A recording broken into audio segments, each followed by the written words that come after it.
নেপালে অপু বিশ্বাসের সঙ্গে কে নতুন ছবি ঘিরে বাড়ছে কৌতূহল। ঢাকায় সিনেমার জনপ্রিয় অভিনেত্রী অপু বিশ্বাসের কয়েকটি নতুন ছবি সামাজিক যোগাযোগ মাধ্যমে ছড়িয়ে পড়েছে। নেপালের পাহাড়ি ও মনোরম পরিবেশে তোলা এসব ছবির সঙ্গে দেখা গেছে এক তরুণ অভিনেতাকে। ছবিগুলো প্রকাশের পর থেকে ভক্তদের মধ্যে তৈরি হয়েছে নানা প্রশ্ন। অপুর সঙ্গে থাকা এই তরুণ অভিনেতা কে? খোঁজ নিয়ে জানা গেছে, ব্যক্তিগত সফরে নয়, নতুন সিনেমার শুটিংয়ের জন্য বর্তমান নেপালে অবস্থান করছেন অপু বিশ্বাস। তার সঙ্গে ছবিতে থাকা তরুণ অভিনেতার নাম মর্তুজা পলাশ। শিকার সিনেমার মাধ্যমে বড় পর্দায় অভিষেক হতে যাচ্ছে তার।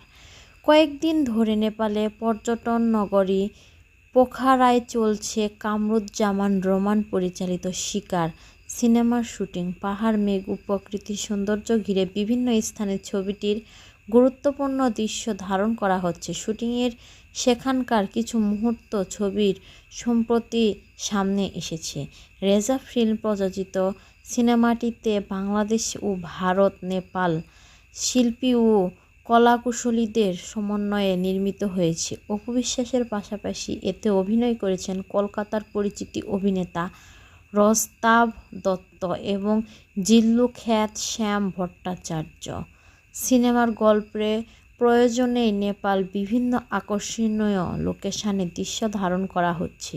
বিশেষ করে পোখারার পাহাড়ি পরিবেশ ও প্রাকৃতিক সৌন্দর্য সিনেমার গল্পে ভিন্ন মাত্রা যোগ করবে বলে জানিয়েছেন সংশ্লিষ্টরা। শিকার নিয়ে বেশ আশাবাদী অপু বিশ্বাসও। সিনেমাটির গল্প পছন্দ হয় প্রস্তাব পাওয়ার পরই অভিনয়ে সম্মতি জানানোর কথা জানিয়েছেন তিনি। তার মতে এই সিনেমায় অভিনয়ের সুযোগ রয়েছে এবং একই সঙ্গে নতুন অভিনেতা মর্তুজা পলাশের অভিষেকও হচ্ছে, যে কারণে তিনি কাজটি নিয়ে আরও বেশি আগ্রহী। শুটিংয়ের ব্যস্ততার পাশাপাশি নেপালের প্রাকৃতিক সৌন্দর্য উপভোগ করছেন অপু। এদিকে তার সঙ্গে মর্তুজা পলাশের ছবি সামাজিক যোগাযোগ মাধ্যমে ছড়িয়ে পড়ায় শিকার সিনেমা নিয়ে দর্শকদের আগ্রহ আরও